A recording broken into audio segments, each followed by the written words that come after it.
The Reluctant Dragon by Kenneth Grahame. Long ago, might have been hundreds of years ago, in a cottage halfway between a little English village and the shoulder of the Downs, a shepherd lived with his wife and their little son. Now, the shepherd spent his days, and at certain times of the year his nights too, up on the wide ocean bosom of the Downs, with only the sun and the stars and the sheep for company, and the friendly chattering world of men and women far out of sight and hearing. But his little son, when he wasn't helping his father, and often when he was as well, spent much of his time buried in big volumes that he borrowed from the affable gentry and interested parsons of the country round about.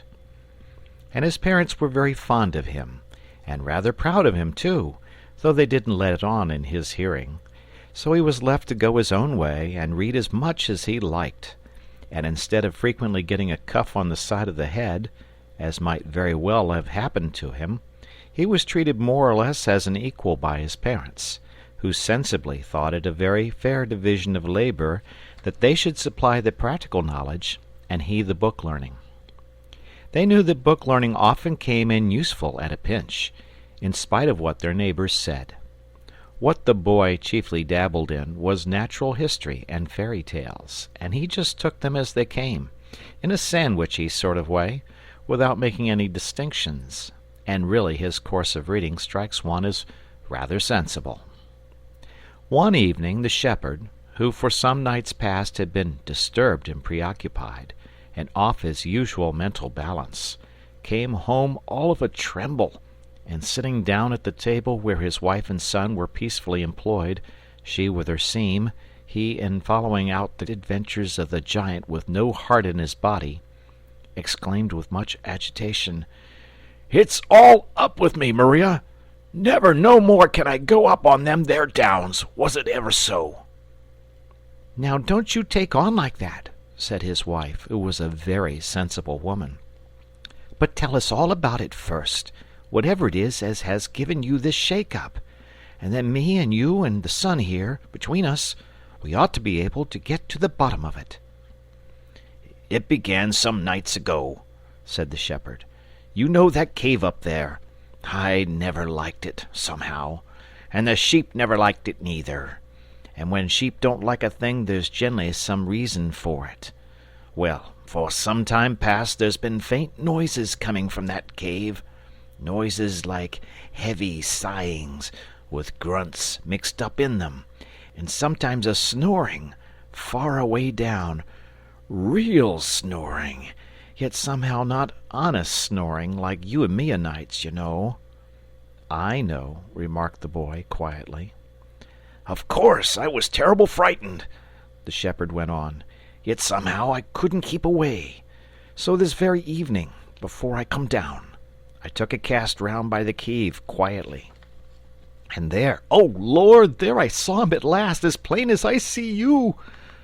"Saw who?" said his wife, beginning to share in her husband's nervous terror. "Why, him, I'm a-telling you," said the shepherd. "He was halfway sticking out of the cave, and seemed to be enjoying of the cool of the evening in a poetical sort of way. He was as big as 4 cart horses, and all covered with shiny scales, deep blue scales at the top of him, shading off to a tender sort of green below.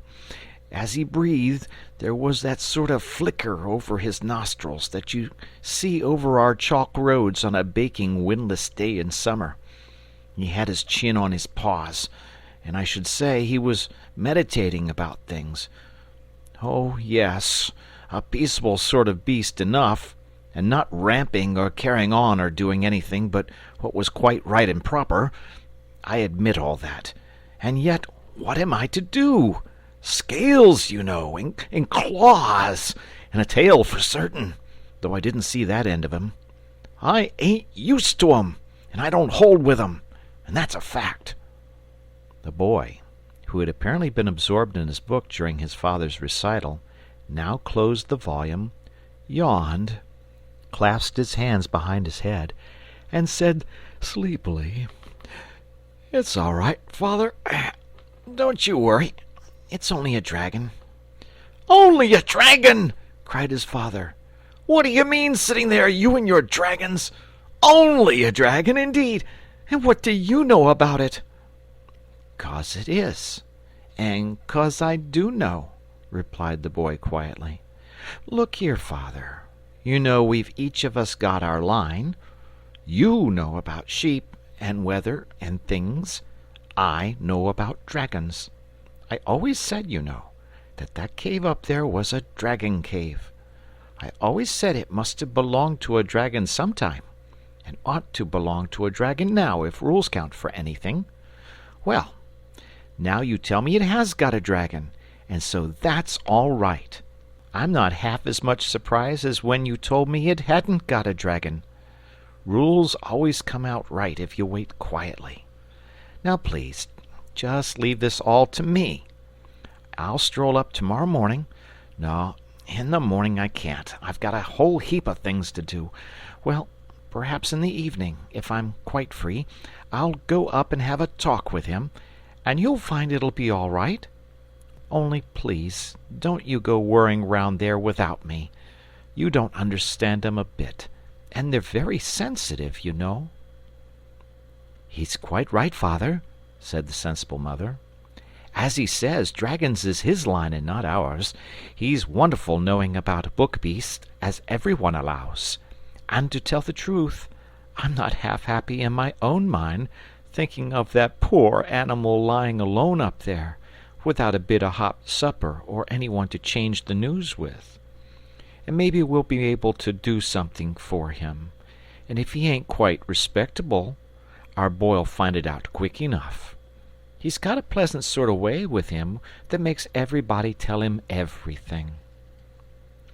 Next day, after he'd had his tea, the boy strolled up the chalky track that led to the summit of the downs, and there, sure enough, he found the dragon, stretched lazily on the sward in front of his cave.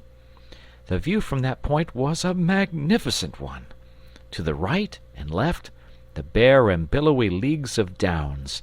In front, the vale, with its clustered homesteads, its threads of white roads running through orchards and well-tilled acreage, and far away, a hint of grey old cities on the horizon. A cool breeze played over the surface of the grass, and the silver shoulder of a large moon was showing above distant junipers. No wonder the dragon seemed in a peaceful and contented mood. Indeed, as the boy approached, he could hear the beast purring with a happy regularity. "Well, we live and learn," he said to himself. "None of my books ever told me that dragons purred." "Hello, dragon," said the boy quietly, when he got up to him. The dragon, on hearing the approaching footsteps, made the beginning of a courteous effort to rise, but when he saw it was a boy, he set his eyebrows severely. "Now, don't you hit me," he said, "or bung stones, or squirt water or anything. I won't have it, I tell you." "Not going to hit you," said the boy wearily, dropping on the grass beside the beast. "And don't, for goodness sake, keep on saying 'don't.' I hear so much of it, and it's monotonous. It makes me tired. I've simply looked in to ask how you were, and all that sort of thing. But if I'm in the way, I can easily clear out. I've lots of friends, and no one can say I'm in the habit of shoving myself in where I'm not wanted." "No, no, don't go off in a huff," said the dragon hastily. "Fact is, I'm as happy up here as the day's long. Never without an occupation, dear fellow, never without an occupation. And yet, between ourselves, it is a trifle dull at times." The boy bit off a stalk of grass and chewed it. "Going to make a long stay here?" he asked politely. "Can't hardly say at present," replied the dragon. "It seems a nice enough place, but I've only been here a short time, and one must look about and reflect and consider before settling down. It's rather a serious thing, settling down. Besides, now I'm going to tell you something. You'd never guess it if you tried ever so. Fact is, I'm such a confoundedly lazy beggar." "You surprise me," said the boy, civilly. "It's the sad truth," the dragon went on, settling down between his paws and evidently delighted to have found a listener at last. "And I fancy that's really how I came to be here. You see, all the other fellows were so active and earnest and all that kind of thing. Always rampaging and skirmishing and scouring the desert sands and pacing the margin of the sea and chasing knights all over the place and devouring damsels and going on generally. Whereas I like to get my meals regular and then to prop my back against a bit of rock and snooze a bit and wake up and think of things going on and how they kept going on just the same, you know. So when it happened, I got fairly caught." "When what happened, please?" asked the boy. "That's just what I don't precisely know," said the dragon. "I suppose the earth sneezed, or shook itself, or the bottom dropped out of something. Anyhow, there was a shake and a roar and a general stramash, and I found myself miles away underground and wedged in as tight.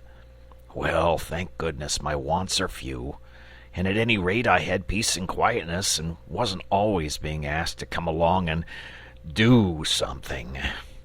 And I've got such an active mind, always occupied, I assure you.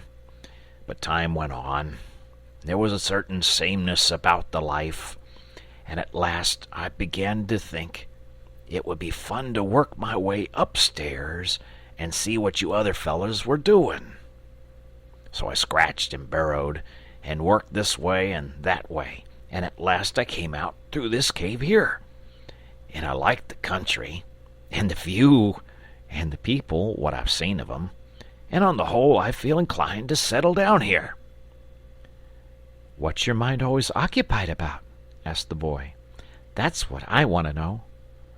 The dragon colored slightly and looked away. Presently he said bashfully, "Did you ever, just for fun, try to make up poetry? Verses, you know?" "Course I have," said the boy. "Heaps of it. And some of it's quite good, I feel sure, only there's no one here cares about it. Mother's very kind and all that when I read it to her, and so's father for that matter, but somehow they don't seem to—" "Exactly!" cried the dragon. "My own case exactly. They don't seem to, and you can't argue with 'em about it. Now you've got culture, you have. I could tell it on you at once, and I should just like your candid opinion about some little things I threw off lightly when I was down there. I'm awfully pleased to have met you, and I'm hoping the other neighbors will be equally agreeable. There was a very nice old gentleman up here only last night, but he didn't seem to want to intrude." "That was my father," said the boy. "And he is a nice old gentleman, and I'll introduce you some day if you like." "Can't you two come up here and dine or something tomorrow?" asked the dragon eagerly. "Only, of course, if you've got nothing better to do," he added politely. "Thanks awfully," said the boy, "but we don't go out anywhere without my mother, and, to tell you the truth, I'm afraid she mightn't quite approve of you. You see, there's no getting over the hard fact that you're a dragon, is there? And when you talk of settling down, and the neighbors, and so on, I can't help feeling that you don't quite realize your position. You're an enemy of the human race, you see." "Haven't got an enemy in the world," said the dragon cheerfully. "Too lazy to make 'em to begin with. And if I do read other fellows my poetry, I'm always ready to listen to theirs." "Oh, dear," cried the boy. "I wish you'd try and grasp the situation properly. When the other people find you out, they'll come after you with spears and swords and all sorts of things. You'll have to be exterminated, according to their way of looking at it. You're a scourge and a pest and a baneful monster." "Not a word of truth in it," said the dragon, wagging his head solemnly. Character'll bear the strictest investigation. And now, there's a little sonnet thing I was working on when you appeared on the scene." "Oh, if you won't be sensible!" cried the boy, getting up. "I'm going off home. No, I can't stop for sonnets. My mother's sitting up. I'll look you up tomorrow, sometime or other. And do, for goodness sake, try and realize that you're a pestilential scourge, or you'll find yourself in a most awful fix. Good night." The boy found it an easy matter to set the mind of his parents at ease about his new friend. They had always left that branch to him, and they took his word without a murmur. The shepherd was formally introduced, and many compliments and quiet inquiries were exchanged. His wife, however, though expressing her willingness to do anything she could, to mend things, or set the cave to rights, or cook a little something when the dragon had been poring over his sonnets and forgotten his meals, as male things will do, could not be brought to recognize him formally. The fact that he was a dragon, and they didn't know who he was, seemed to count for everything with her. She made no objection, however, to her little son spending his evenings with the dragon quietly, so long as he was home by 9 o'clock, and many a pleasant night they had, sitting on the sward, while the dragon told stories of old, old times, when dragons were quite plentiful, and the world was a livelier place than it is now, and life was full of thrills and jumps and surprises. What the boy had feared, however, soon came to pass. The most modest and retiring dragon in the world, if he's as big as 4 cart horses and covered with blue scales, cannot keep altogether out of the public view. And so in the village tavern of nights, the fact that a real live dragon sat brooding in the cave on the downs was naturally a subject for talk. Though the villagers were extremely frightened, they were rather proud as well. It was a distinction to have a dragon of your own, and it was felt to be a feather in the cap of the village. Still, all were agreed that this sort of thing couldn't be allowed to go on. The dreadful beast must be exterminated. The countryside must be freed from this pest, this terror, this destroying scourge. The fact that not even a hen roost was the worst for the dragon's arrival wasn't allowed to have anything to do with it. He was a dragon, and he couldn't deny it. And if he didn't choose to behave as such, that was his own lookout. But in spite of much valiant talk, no hero was found willing to take sword and spear and free the suffering village and win deathless fame. And each night's heated discussion always ended in nothing. Meanwhile, the dragon, a happy bohemian, lolled on the turf, enjoyed the sunsets, told antediluvian anecdotes to the boy, and polished his old verses while meditating on fresh ones. One day the boy, on walking into the village, found everything wearing a festal appearance which was not to be accounted for in the calendar. Carpets and gay-colored stuffs were hung out of the windows. The church bells clamored noisily. The little street was flower-strewn, and the whole population jostled each other along either side of it, chattering, shoving, and ordering each other to stand back. The boy saw a friend of his own age in the crowd and hailed him. "What's up?" he cried. "Is it the players, or bears, or circus, or what?" "It's all right," his friend hailed back. "He's a-comin'." "Who's a-comin'?" demanded the boy, thrusting into the throng. "Why, St. George, of course," replied his friend. "He's heard tell of our dragon, and he's coming on purpose to slay the deadly beast and free us from his horrid yoke. Oh my, won't that be a jolly fight!" Here was news indeed. The boy felt that he ought to make quite sure for himself, and he wriggled himself in between the legs of his good-natured elders, abusing them all the time for their unmannerly habit of shoving. Once in the front rank, he breathlessly awaited the arrival. Presently, from the far-away end of the line, came the sound of cheering. Next, the measured tramp of a great war-horse made his heart beat quicker, and then he found himself cheering with the rest as, amidst welcoming shouts, shrill cries of women, uplifting of babies, and waving of handkerchiefs, St. George paced slowly up the street. The boy's heart stood still, and he breathed with sobs. The beauty and the grace of the hero were so far beyond anything he had yet seen. His fluted armor was inlaid with gold, his plumed helmet hung at his saddle bow, and his thick fair hair framed a face gracious and gentle beyond expression till you caught the sternness in his eyes. He drew rein in front of the little inn, and the villagers crowded round with greetings and thanks and voluble statements of their wrongs and grievances and oppressions. The boy heard the grave, gentle voice of the saint, assuring them that all would be well now, and that he would stand by them and see them righted and free them from their foe. Then he dismounted and passed through the doorway, and the crowd poured in after him. But the boy made off up the hill as fast as he could lay his legs to the ground. "It's all up, dragon!" he shouted as soon as he was within sight of the beast. "He's coming! He's here now! You'll have to pull yourself together and do something at last." The dragon was licking his scales and rubbing them with a bit of house flannel the boy's mother had lent him, till he shone like a great turquoise. "Don't be violent, boy," he said without looking around. "Sit down and get your breath, and try and remember that the noun governs the verb, and then perhaps you'll be good enough to tell me who's coming." "That's right. Take it coolly," said the boy. "Hope you'll be half as cool when I've got through with my news.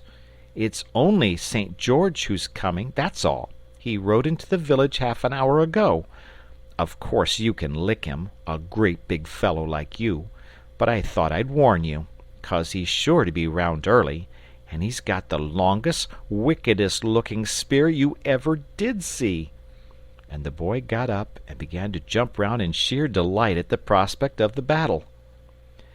"Oh, dearie, dearie me," moaned the dragon. "This is too awful. I won't see him, and that's flat. I don't want to know the fellow at all. I'm sure he's not nice. You must tell him to go away at once, please. Say he can write if he likes, but I can't give him an interview. I'm not seeing anybody at present." "Now, dragon, dragon," said the boy imploringly, "don't be perverse and wrong-headed. You've got to fight him some time or other, you know, 'cause he's St. George and you're the dragon. Better get it over, and then we can go on with the sonnets. And you ought to consider other people a little, too. If it's been dull up here for you, think how dull it's been for me." "My dear little man," said the dragon solemnly, "just understand once for all that I can't fight, and I won't fight. I've never fought in my life, and I'm not going to begin now just to give you a Roman holiday. In old days I always let the other fellows, the earnest fellows, do all the fighting, and no doubt that's why I have the pleasure of being here now." "But if you don't fight, he'll cut your head off," gasped the boy, miserable at the prospect of losing both the fight and his friend. "Oh, I think not," said the dragon in his lazy way. "You'll be able to arrange something. I've every confidence in you. You're such a manager. Just run down, there's a dear chap, and make it all right. I leave it entirely to you." The boy made his way back to the village in a state of great despondency. First of all, there wasn't going to be any fight. Next, his dear and honored friend the dragon hadn't shown up in quite such a heroic light as he would have liked.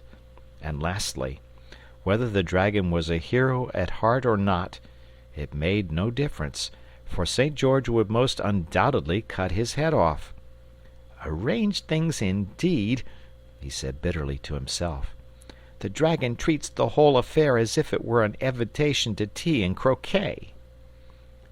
The villagers were straggling homewards as he passed up the street, all of them in the highest spirits, and gleefully discussing the splendid fight that was in store. The boy pursued his way to the inn, and passed into the principal chamber, where St. George now sat alone, musing over the chances of the fight, and the sad stories of rapine and of wrong that had so lately been poured into his sympathetic ears. "May I come in, St. George?" said the boy politely, as he paused at the door. "I want to talk to you about this little matter of the dragon, if you're not tired of it by this time." "Yes, come in, boy," said the saint kindly. "Another tale of misery and wrong, I fear me. Is it a kind parent, then, of whom the tyrant has bereft you, or some tender sister or brother? Well, it shall soon be avenged." "Nothing of the sort," said the boy. "There's a misunderstanding somewhere, and I want to put it right. The fact is, this is a good dragon." "Exactly," said St. George, smiling pleasantly. "I quite understand. A good dragon! Believe me, I do not in the least regret that he is an adversary worthy of my steel, and no feeble specimen of his noxious tribe." "But he's not a noxious tribe!" cried the boy distressedly. Oh dear, how stupid men are when they get an idea into their heads! I tell you he's a good dragon, and a friend of mine, and tells me the most beautiful stories you ever heard, all about old times and when he was little. And he's been so kind to Mother, and Mother'd do anything for him. And Father likes him too, though Father doesn't hold with art and poetry much, and always falls asleep when the dragon starts talking about style. But the fact is, nobody can help liking him when once they know him. He's so engaging and so trustful, and as simple as a child." "Sit down and draw your chair up," said St. George. "I like a fellow who sticks up for his friends, and I'm sure the dragon has his good points, if he's got a friend like you. But that's not the question. All this evening I've been listening, with grief and anguish unspeakable, to tales of murder, theft, and wrong, rather too highly colored, perhaps, not always quite convincing, but forming in the main a most serious role of crime. History teaches us that the greatest rascals often possess all the domestic virtues, and I fear that your cultivated friend, in spite of the qualities which have won, and rightly, your regard, has got to be speedily exterminated." "Oh, you've been taking in all the yarns those fellows have been telling you," said the boy impatiently. "Why, our villagers are the biggest story-tellers in all the country round. It's a known fact. You're a stranger in these parts, or else you'd have heard it already. All they want is a fight. They're the most awful beggars for getting up fights. It's meat and drink to them. Dogs, bulls, dragons, anything so long as it's a fight. Why, they've got a poor innocent badger in the stable behind here at this moment. They were going to have some fun with him today, but they're saving him up now till your little affair's over.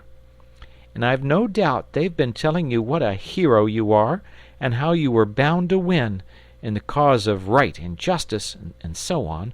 But let me tell you, I came down the street just now, and they were betting 6-4 on the dragon freely." "6-4 on the dragon," murmured St. George sadly, resting his cheek on his hand.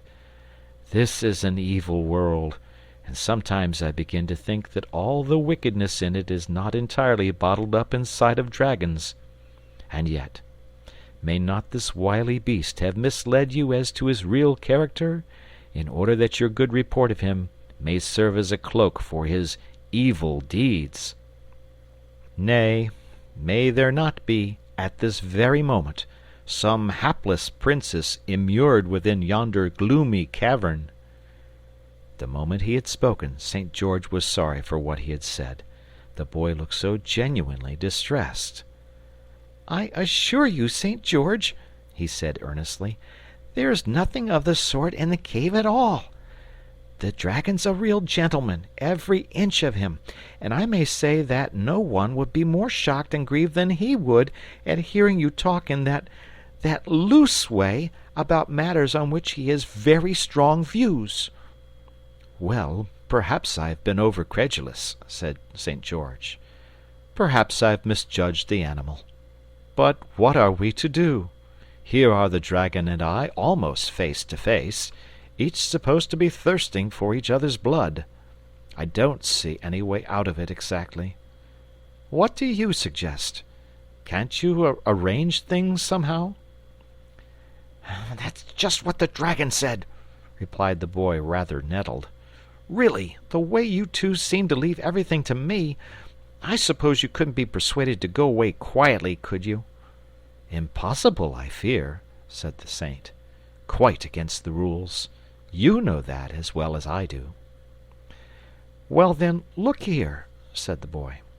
It's early yet. Would you mind strolling up with me and seeing the dragon and talking it over? It's not far, and any friend of mine will be most welcome. Well, it's irregular, said St. George, rising, but really it seems about the most sensible thing to do.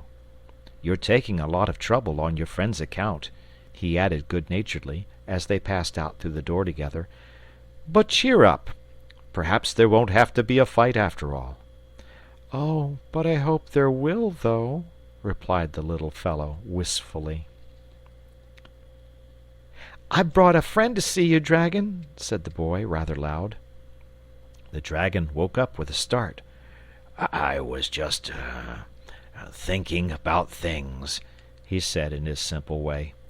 Very pleased to make your acquaintance, sir. Charming weather we're having. This is St. George, said the boy shortly. St. George, let me introduce you to the dragon.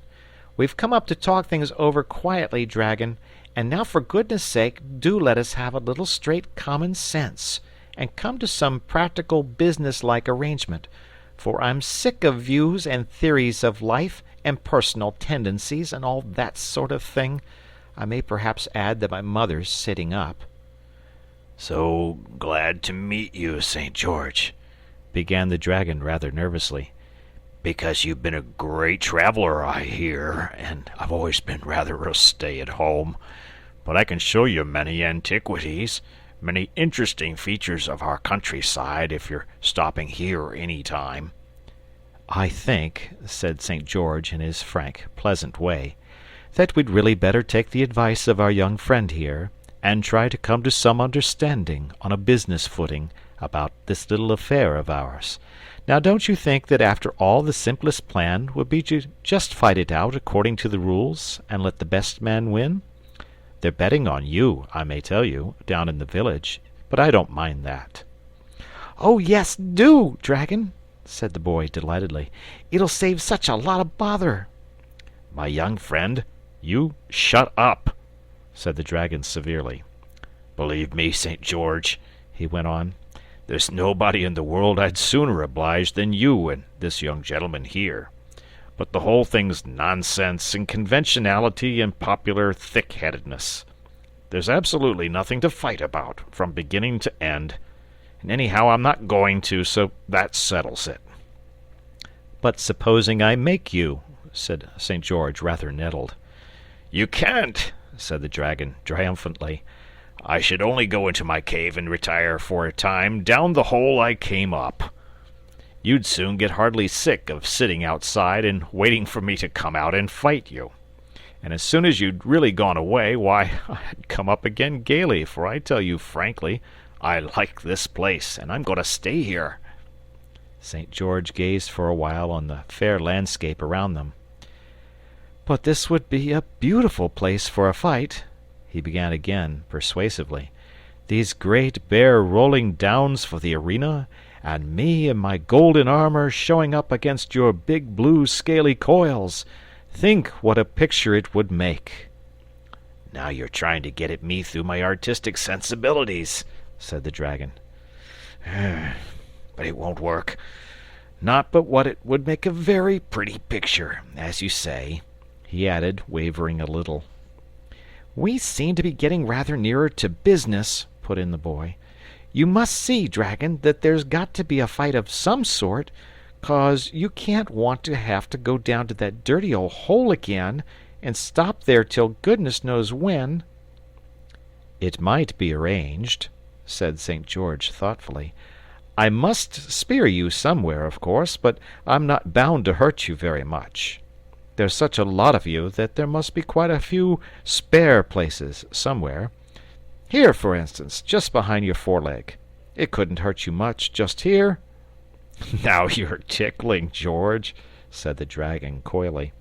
"No, that place won't do at all. Even if it didn't hurt, and I'm sure it would, awfully, it would make me laugh, and that would spoil everything." "Let's try somewhere else, then," said St. George patiently. "Under your neck, for instance, all these folds of thick skin. If I speared you here, you'd never even know I'd done it." "Yes, but are you sure you can hit off the right place?" asked the dragon anxiously. "Of course I am," said St. George, with confidence. "You leave that to me." "It's just because I've got to leave it to you that I'm asking," replied the dragon rather testily. "No doubt you would deeply regret any error you might make in the hurry of the moment, but you wouldn't regret it half as much as I should. However, I suppose we've got to trust somebody as we go through life, and your plan seems, on the whole, as good a one as any." "Look here, dragon," interrupted the boy, a little jealous on behalf of his friend, who seemed to be getting all the worst of the bargain. "I don't quite see where you come in. There's to be a fight, apparently, and you're to be licked. And what I want to know is, what are you going to get out of it?" "St. George," said the dragon, "just tell him, please, what will happen after I'm vanquished in the deadly combat."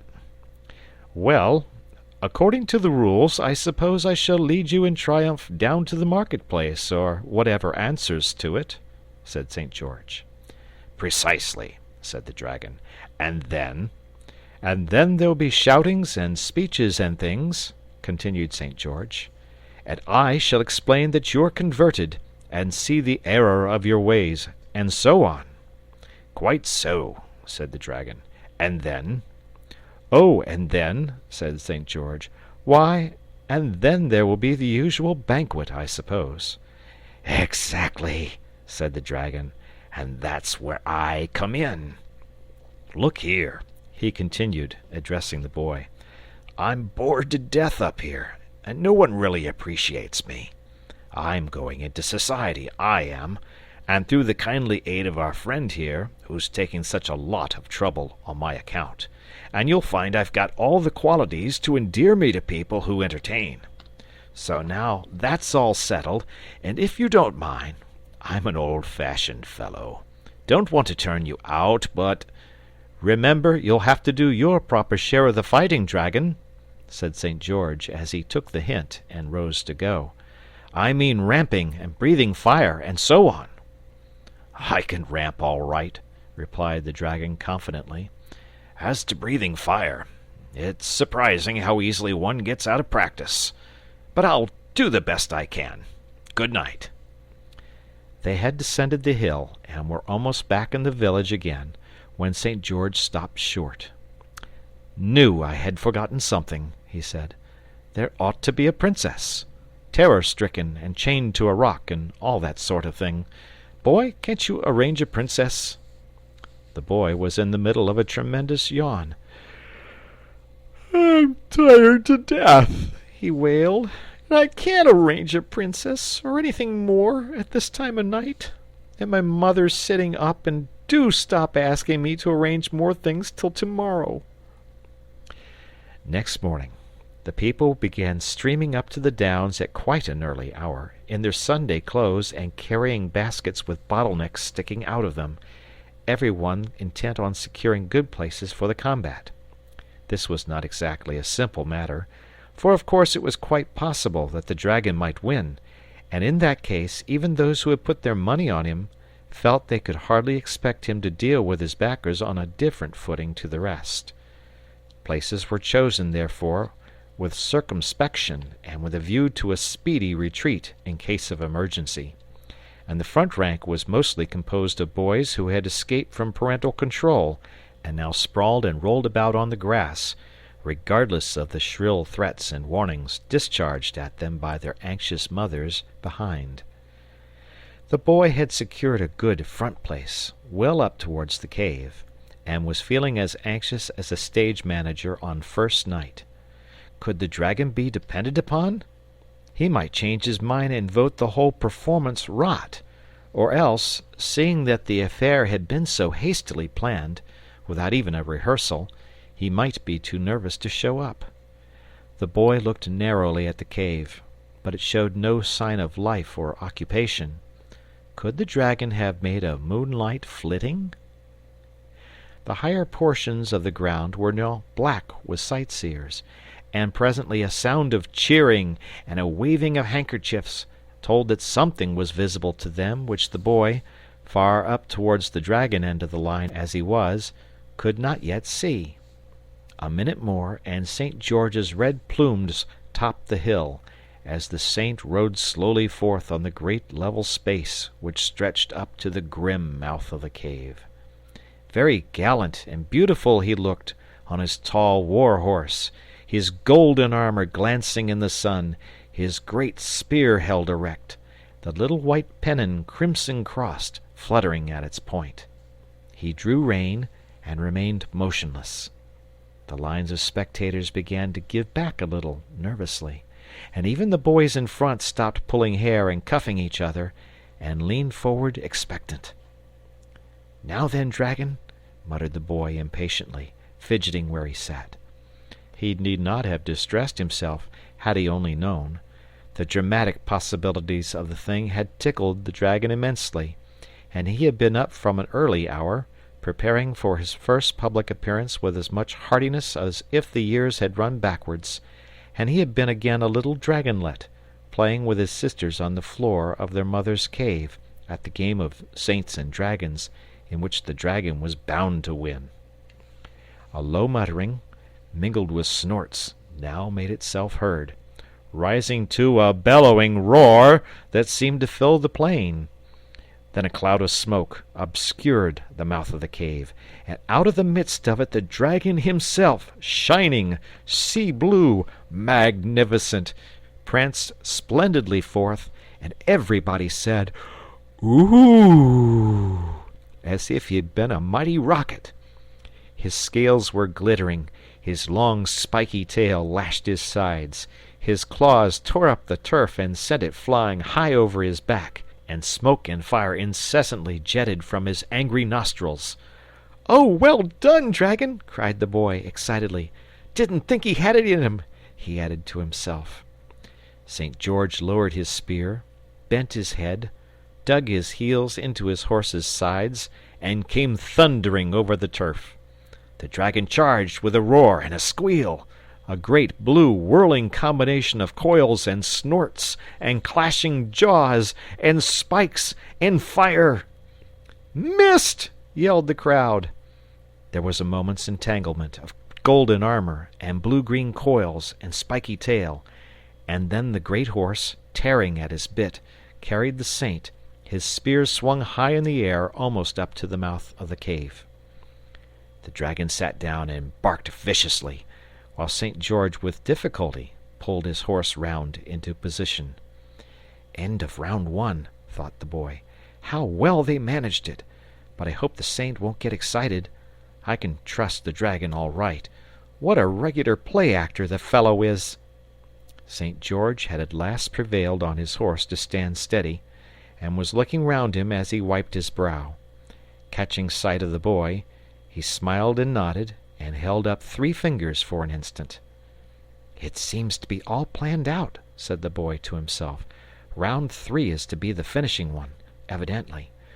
Wish it could have lasted a bit longer. Whatever's that old fool of a dragon up to now?" The dragon was employing the interval in giving a ramping performance for the benefit of the crowd. Ramping, it should be explained, consists in running round and round in a wide circle and sending waves and ripples of movement along the whole length of your spine, from your pointed ears right down to the spike at the end of your long tail. When you are covered with blue scales, the effect is particularly pleasing, and the boy recollected the dragon's recently expressed wish to become a social success. St. George now gathered up his reins and began to move forward, dropping the point of his spear and settling himself firmly in the saddle. "Time!" yelled everybody excitedly, and the dragon, leaving off his ramping, sat up on end and began to leap from one side to the other with huge ungainly bounds, whooping like a red Indian. This naturally disconcerted the horse, who swerved violently, the saint only just saving himself by the mane, and as they shot past, the dragon delivered a vicious snap at the horse's tail, which sent the poor beast careering madly far over the downs, so that the language of the saint, who had lost a stirrup, was fortunately inaudible to the general assemblage. Round 2 evoked audible evidence of friendly feeling towards the dragon. The spectators were not slow to appreciate a combatant who could hold his own so well and clearly wanted to show good sport, and many encouraging remarks reached the ears of our friend as he strutted to and fro, his chest thrust out and his tail in the air, hugely enjoying his new popularity. St. George had dismounted and was tightening his girths, and telling his horse, with quite an oriental flow of imagery, exactly what he thought of him, and his relations, and his conduct on the present occasion. So the boy made his way down to the saint's end of the line, and held his spear for him. "It's been a jolly fight, St. George," he said with a sigh. "Can't you let it last a little bit longer?" "Well, I think I'd better not," replied the saint. "The fact is, your simple-minded old friend's getting conceited, now they've begun cheering him, and he'll forget all about the arrangement and take to playing the fool, and there's no telling where he would stop. I'll just finish him off this round." He swung himself into the saddle and took his spear from the boy. "Now don't you be afraid," he added kindly. "I've marked my spot exactly, and he's sure to give me all the assistance in his power, because he knows it's his only chance of being asked to the banquet." St. George now shortened his spear, bringing the butt well up under his arm, and instead of galloping as before, trotted smartly towards the dragon, who crouched at his approach, flicking his tail till it cracked in the air like a great cart whip. The saint wheeled as he neared his opponent, and circled warily round him, keeping his eye on the spare place, while the dragon, adopting similar tactics, paced with caution round the same circle, occasionally feinting with his head. So the two sparred for an opening, while the spectators maintained a breathless silence. Though the round lasted for some minutes, the end was so swift that all the boy saw was a lightning movement of the saint's arm, and then a whirl and a confusion of spines, claws, tail, and flying bits of turf.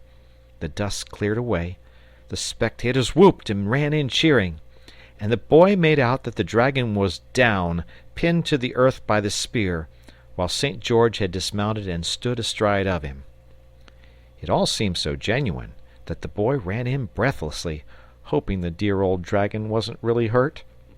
As he approached, the dragon lifted one large eyelid, winked solemnly, and collapsed again. He was held fast to earth by the neck, but the saint had hit him in the spare place agreed upon, and it didn't even seem to tickle. "Ain't you going to cut his head off, master?" asked one of the applauding crowd. He had backed the dragon, and naturally felt a trifle sore. "Well, not today, I think," replied St. George pleasantly.